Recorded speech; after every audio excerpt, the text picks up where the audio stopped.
అసలు దేవుడు మనతో కమ్యూనికేట్ అవుతాడా?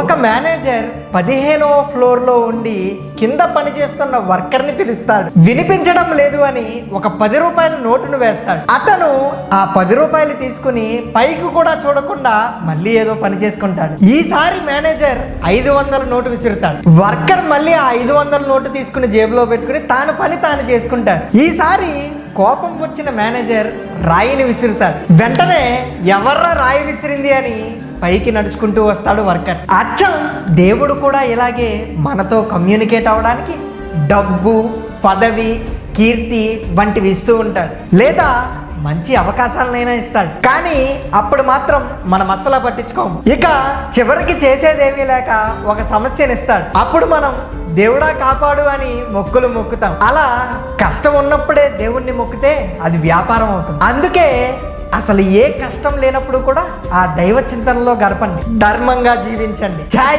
శ్రీరామ్.